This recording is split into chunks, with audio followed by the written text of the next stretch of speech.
একটা আস্থা যুদ্ধে মনে করেন যে 57 জন অফিসার একদিনে মরে না। তার চেয়ে পেইনফুল যেটা ছিল সেটা হচ্ছে ওই সরকার যেভাবে এই ঘটনাটাকে ভিন্ন খাতে মোড় ঘোরাচ্ছিল। So that is another issue. Bharat Bangladesh সম্পর্ক কেমন হবে এটার ভিতরে কিন্তু এটা একটা বড় প্রশ্ন।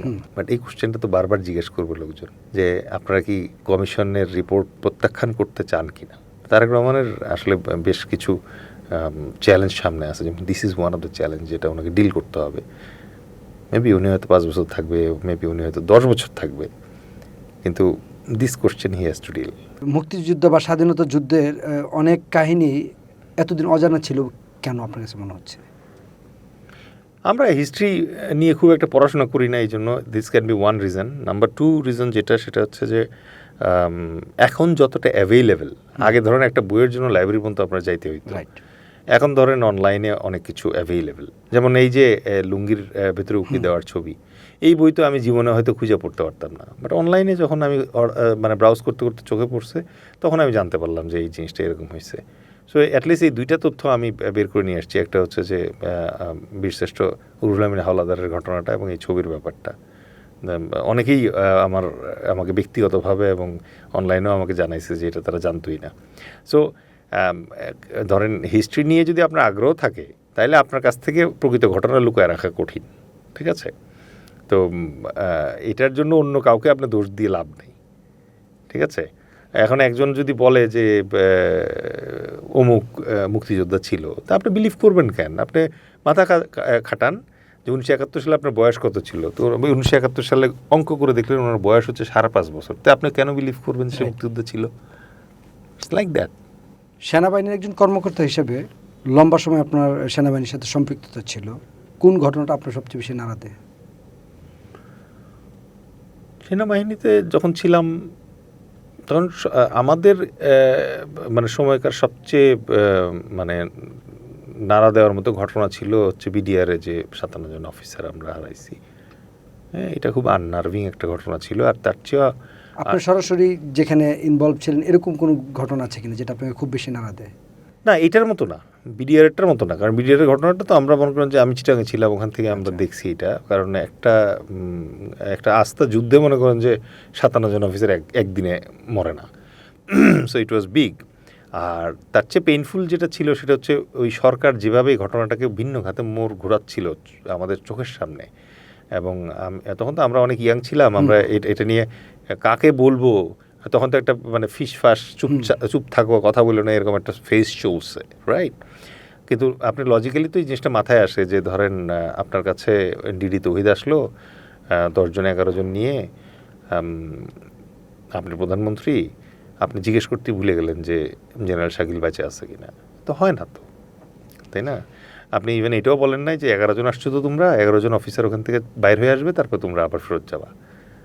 তাহলে তো অ্যাটলিস্ট 11টা আছে, বুঝেন নাই? সেক্ষেত্রে আপনার অন্তর্বর্তীকালীন সরকার একটা করলো, তারা একটা নতুন করে তদন্ত করলো, সেখানে বললো যে একটা রাষ্ট্রের এখানে মদত আছে। এটা কি আসলে আপনারা যেহেতু সরাসরি বাহিনীতে ছিলেন এরকম কিছু কি ফিল করছেন বা আসলে বাস্তবতাটা কতটুকু? এটা তো এখন ধরেন কমিশন রিপোর্ট, সবাই জানে এটা। So that is another issue. Bharat Bangladesh সম্পর্ক কেমন হবে এটার ভিতরে কিন্তু এটা একটা বড় প্রশ্ন। এখন ধরেন আমাদের খলিল সাহেব পররাষ্ট্রমন্ত্রী অসংখ্যবার ইন্ডিয়া যাওয়া আসা করবেন, দোভালের সাথে বসবেন, এর সাথে বসবেন, বাট এই কোশ্চেনটা তো বারবার জিজ্ঞেস করবে লোকজন যে আপনারা কি কমিশনের রিপোর্ট প্রত্যাখ্যান করতে চান কিনা। তারেক রহমানের আসলে বেশ কিছু চ্যালেঞ্জ সামনে আছে, যেমন this is one of the challenge যেটা ওনাকে ডিল করতে হবে। মেবি উনি হয়তো 5 বছর থাকবে, মেবি উনি হয়তো 10 বছর থাকবে, কিন্তু this question he has to deal. Khalil সাহেবকে যখন নিরাপত্তা উপদেষ্টা হিসেবে ঘোষণা দিল, আর্মিরা কিন্তু তাকে ওইভাবে আসলে আমরা গণমাধ্যম কর্মী হিসেবে খুব কাছ থেকে অনেক ঘটনা দেখার সুযোগ হয়েছিল, ওইভাবে অ্যাকসেপ্ট করতে পারে নাই। আসলে কি আর্মিরা সিভিলদেরকে ওইভাবে অ্যাকসেপ্ট করতে পারে না, নাকি বিষয়টা কি যে একজন সিভিলিয়ানকে তাদের ঊর্ধ্বতন কর্মকর্তা হিসেবে বসিয়ে দিল, ব্যাপারটা কি এরকম নাকি অন্য কোনো ইস্যু থাকে এখানে? I am not sure. ওনাকে যখন বসানো হয়েছে তখন আসলে আমি আর্মিতে ছিলাম না, তখন তো আমি আসলে পলিটিশিয়ান, সো আমি ওই জিনিসটা টের পাই না। এবার দেন আমার কাছে না এই জিনিসটা একটু অড মনে হচ্ছে না না না আমার কাছে জিনিসটা মনে হচ্ছে যে এটা ব্যাখ্যায় কোথাও ভুল হচ্ছে। ব্যাখ্যায় কোথাও ভুল হচ্ছে এই কারণে বলবো আমি যে প্রতিরক্ষা মন্ত্রী তো মানে আর্মির কেউ না, ওটা নিরাপত্তা উপদেষ্টা ছিল। তো উপদেষ্টা। হ্যাঁ, আচ্ছা, রাইট রাইট। তাহলে উপদেষ্টা ধরেন পৃথিবীর সব দেশের নিরাপত্তা উপদেষ্টা তো সিভিলিয়ানই হয়, তো মিলিটারি ব্যাকগ্রাউন্ডের হইতে হবে এমন কোনো, যেমন এখন আপনি ধরেন আমেরিকা যে আছে হেজগেট, সে কি মিলিটারি ছিল? জেনারেল তো আর ছিল না, তো মেজরে আপনি অ্যাকসেপ্ট করতে পারবেন জেনারেল হয়ে?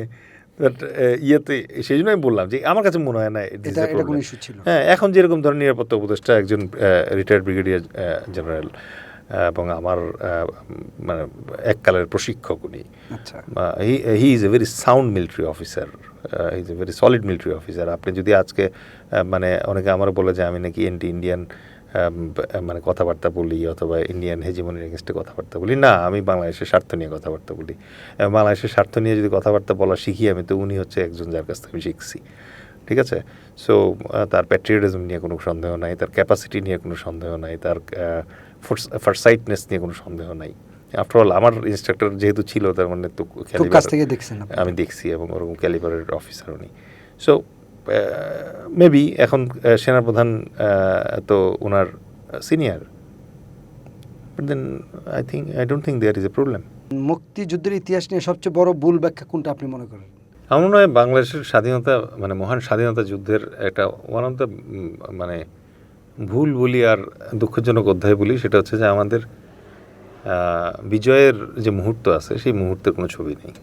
মানে এটা আমার কাছে মনে হয় যে এমএজি ওসমানী তার সেক্টর কমান্ডারদেরকে নিয়ে একসাথে একটা ছবি তুলতেই পারতেন।